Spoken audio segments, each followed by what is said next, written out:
661. Capítulo 18. El salario por tiempo. 661. El salario mismo adopta a su vez formas sumamente variadas, una circunstancia que no es reconocible en los compendios económicos, los cuales, con su tosco interés por lo material, no prestan atención alguna a las diferencias formales. Una exposición de todas esas formas, sin embargo, debiera tener cabida en la teoría especial del salario, y no por tanto en esta obra. Aquí hemos de analizar brevemente, en cambio, las dos formas básicas predominantes.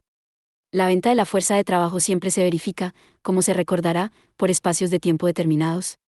La forma transmutada en que se representa directamente el valor diario, el valor semanal, etc., de la fuerza de trabajo, es por ende la del salario por tiempo, o sea jornal, etc.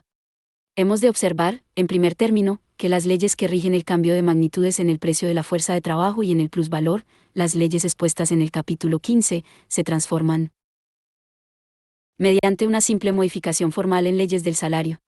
De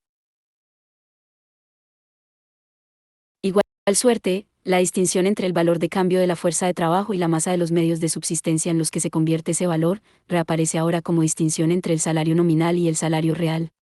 Sería inútil repetir con respecto a la forma de manifestación lo que ya expusiéramos acerca de la forma esencial. Nos limitamos por ello a indicar unos pocos puntos que caracterizan el salario por tiempo.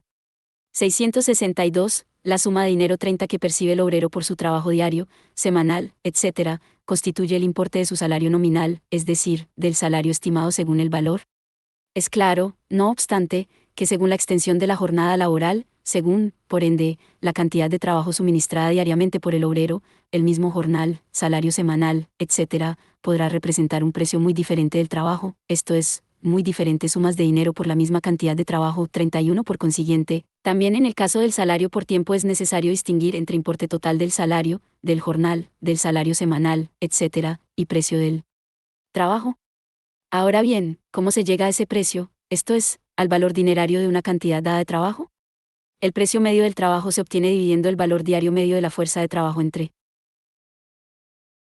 el número de horas de la jornada laboral media. Si, por ejemplo, el valor diario de la fuerza de trabajo es de 3 chelines, el producto de valor de 6 horas de trabajo, y la jornada laboral es de 12 horas, el precio de una hora de trabajo será igual a 3 peniques. El precio de la hora de trabajo, hallado de esta manera, servirá de unidad de medida al precio del trabajo. De esto se desprende que el jornal, el salario semanal, etc., puede mantenerse incambiado aunque el precio del trabajo disminuya continuamente. Si, por ejemplo, la jornada laboral usual es de 10 horas y el valor diario de la fuerza de trabajo alcanza a 3 chelines, el precio de la hora de trabajo equivaldrá a 3 peniques, disminuirá a 3 peniques no bien la jornada de trabajo aumente a 12 horas, y a 5 peniques cuando esa jornada sea de 15 horas. El jornal o el salario semanal, pese a ello, permanecerían inalterados. A la inversa, el jornal o el salario semanal pueden elevarse aunque el precio del trabajo se mantenga constante o incluso descienda. Por ejemplo, si la jornada, 663, laboral era de 10 horas y el valor diario de la fuerza de trabajo alcanzaba 3 chelines, el precio de una hora de trabajo sería de 5 peniques. Si, a causa de una mayor ocupación, y suponiendo que el precio del trabajo se mantenga igual, el obrero trabaja ahora 12 horas, su jornal aumentará a 3 chelines 5 peniques, sin que se produzca una variación en el precio del trabajo. Podría obtenerse el mismo resultado si en vez de aumentar la magnitud del trabajo en cuanto a su extensión aumentara la magnitud del mismo en cuanto a la intensidad. 32 aumentos del jornal o del salario semanal percibido nominalmente, pues, pueden estar acompañados de un precio constante o decreciente del trabajo.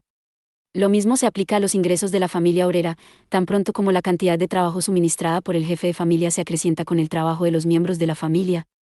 Existen, por ende, métodos para reducir el precio del trabajo sin necesidad de rebajar el jornal o el salario semanal nominales. 33, 197. De esto se sigue, como ley general, la siguiente: si la cantidad del trabajo diario, semanal, etc., está dada, el 664, jornal o el salario semanal dependerá del precio del trabajo, que a su vez varía con el valor de la fuerza de trabajo o las desviaciones de su precio respecto a su valor. Si, en cambio, está dado el precio del trabajo, el jornal o el salario semanal dependerá de la cantidad del trabajo diario o semanal. La unidad de medida del salario por tiempo, el precio de la hora de trabajo, es el cociente que resulta dividir el valor diario de la fuerza de trabajo entre el número de horas de la jornada laboral acostumbrada. Supongamos que la última sea de 12 horas y que el valor diario de la fuerza de trabajo alcance a 3 chelines, esto es, al producto de valor de 6 horas de trabajo. Bajo estas circunstancias el precio de la hora de trabajo será de 3 peniques y su producto de valor ascenderá a 6 peniques. Ahora bien, si el obrero está ocupado menos de 12 horas por día, o menos de 6 días por semana, por ejemplo solo 6 u 8 horas, percibirá únicamente como jornal, si se mantiene ese precio del trabajo, 1,5 o 2, 33 chelines, 34 como, según el supuesto de que partimos, tiene que trabajar promedialmente 6 horas diarias solo para producir un salario correspondiente al valor de su fuerza de trabajo, y como, según ese mismo supuesto, de cada hora solo trabaja media hora para sí mismo, y otra media para el capitalista, es evidente que no podrá obtener el producto de valor de 6 horas si está ocupado menos de 12 horas. Si con anterioridad vimos las consecuencias deletéreas del exceso de trabajo, aquí quedan al descubierto las fuentes de los padecimientos que significa, para los obreros, el hecho de estar subocupados. Si el salario por hora se fija de tal manera que el capitalista no se obliga a pagar un jornal, o un salario semanal, 665, sino únicamente las horas de trabajo en las cuales tiene a bien ocupar al obrero, podrá ocuparlo durante menos tiempo del que originariamente sirvió de base para estimar el salario por hora o la unidad de medida para el precio del trabajo. Como dicha unidad de medida está determinada por la proporción valor diario de la fuerza de trabajo jornada laboral de un número de horas dado a que ella pierde todo su sentido no bien la jornada laboral deja de contar con un número determinado de horas. Queda abolida la conexión entre el trabajo pago y el impago. El capitalista puede ahora arrancar al obrero determinada cantidad de plus trabajo sin concederle el tiempo de trabajo necesario para su autoconservación. Puede anular toda regularidad de la ocupación y, según su comodidad, capricho e intereses momentáneos, hacer que el trabajo más monstruosamente excesivo alterne con la desocupación relativa o total. Puede, sobre pretexto de pagar el precio normal del trabajo, prolongar anormalmente la jornada laboral sin que el obrero perciba ninguna compensación correspondiente. De ahí la rebelión, 1860, absolutamente racional, de los obreros londinenses de la construcción contra el intento, efectuado por los capitalistas, de imponerles dicho salario por hora. La limitación legal de la jornada laboral pone fin a esos abusos, aunque no, naturalmente, a la subocupación resultante de la competencia de la maquinaria, de los cambios en el tipo de obreros ocupados y de las crisis parciales y generales. Puede suceder que el precio del trabajo, con un jornal o un salario semanal creciente se mantenga nominalmente constante y, sin embargo, caiga por debajo de su nivel normal. Esto ocurre toda vez que, permaneciendo constante el precio del trabajo, o el de la hora de trabajo, se prolonga la jornada laboral más allá de su duración acostumbrada. Si en el quebrado valor diario de la fuerza de trabajo jornada laboral aumenta el denominador, el numerador aumentará aún más rápidamente.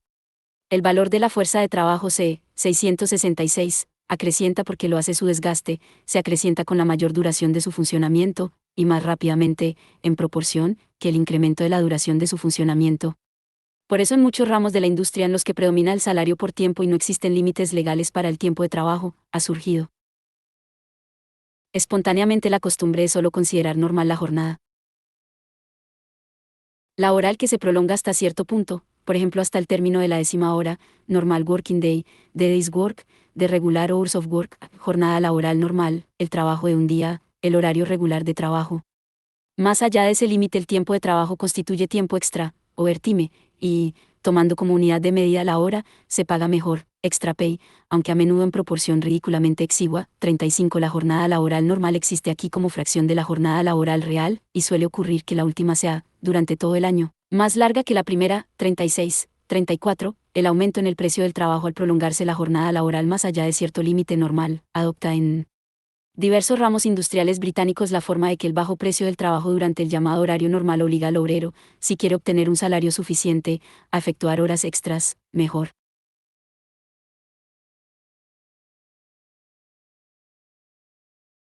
remuneradas. 37. La 667, limitación legal de la jornada de trabajo pone punto final a esta diversión. 38. Es generalmente sabido que cuanto más extensa sea la jornada laboral en un ramo de la industria, tanto más bajo será el salario.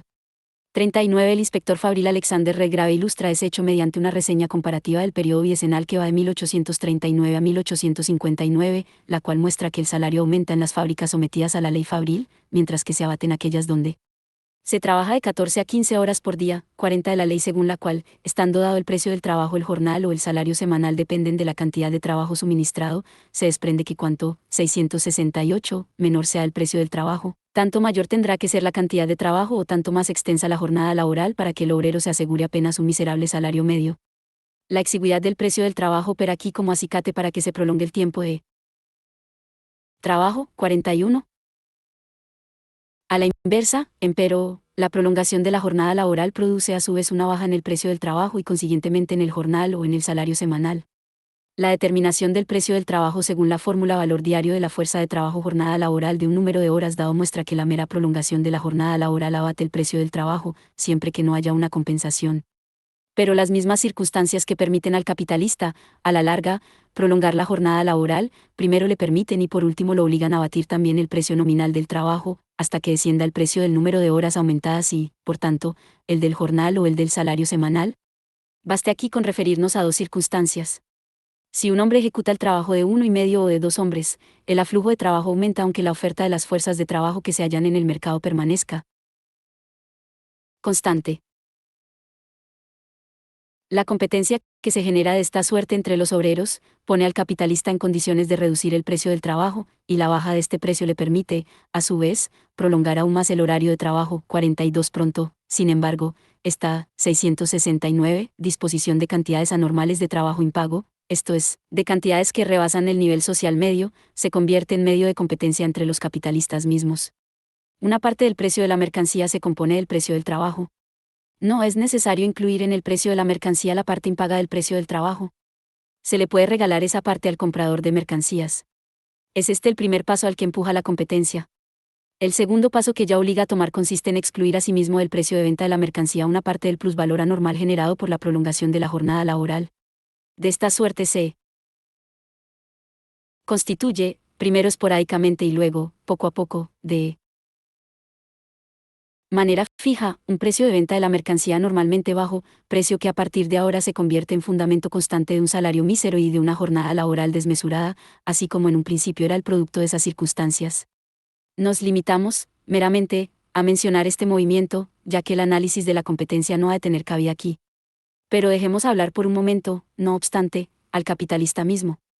En Birmingham la competencia entre los patrones es tan intensa que no pocos de nosotros se ven obligados a hacer, como patrones, cosas que en otra situación nos avergonzarían, y sin embargo, no se obtiene más dinero, and yet no more money is made, únicamente el público se beneficia. 43. Se recordará que en Londres existen dos clases de panaderos, una de las cuales vende el pan a su precio completo, de full price bakers, mientras que la otra lo vende por debajo de su precio normal. De underpriced, de undersells. Los full price denuncian ante la comisión investigadora parlamentaria a sus competidores, si existen, ello se debe únicamente, primero, a que engañan al público, falsificando la mercancía, y segundo, extraen de sus obreros 18 horas de trabajo por el salario de 12. El trabajo impago, de unpaid labor, de los obreros es el medio, de que se valen en la lucha competitiva. La competencia entre los patrones panaderos es la causa que obedecen las dificultades en la supresión, 670, del trabajo nocturno.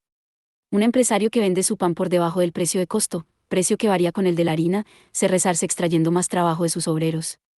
Si yo no obtengo más que 12 horas de trabajo de mis obreros, y mi vecino, por el contrario, extrae ellos 18 o 20, tendrá necesariamente que derrotarme en el precio de venta. Si los obreros pudieran hacer hincapié en el pago de las horas extras, pronto se pondría punto final a esa maniobra. Gran número de los empleados por los panaderos que venden a menos del precio son extranjeros, muchachos y otras personas forzadas a conformarse casi con cualquier salario que puedan obtener. 44. Esta jeremiada es interesante también porque muestra cómo en el cerebro de los capitalistas se refleja solo la apariencia de las relaciones de producción. El capitalista no sabe que también el precio normal del trabajo encierra determinada cantidad de trabajo impago, y que precisamente ese trabajo impago es la fuente normal de su ganancia. La categoría de tiempo de plustrabajo no existe en absoluto para él, ya que dicho tiempo está incluido en la jornada laboral normal que él cree pagar al pagar el jornal. Por cierto que para el capitalista, empero, existe el tiempo extra, la prolongación de la jornada laboral más allá del límite correspondiente al precio usual del trabajo. Frente a sus competidores que venden por debajo del precio, insiste incluso en que se otorgue una paga extra, extra pay, por ese tiempo extraordinario. Vuelve a ignorar, a su vez, que esa paga extra incluye trabajo impago de la misma manera que lo incluye el precio de la hora de trabajo habitual. Si, por ejemplo, el precio de una hora de la jornada laboral de 12 horas es de 3 peniques, o sea, el producto de valor de media hora de trabajo, mientras que el precio de la hora de trabajo extra es de 4 peniques, el producto de valor de 2/3 de hora de trabajo, en el primer caso, el capitalista se apropia gratuitamente de la mitad de una hora de trabajo, en el segundo, de 1/3. Capítulo 19. El pago a destajo. 670.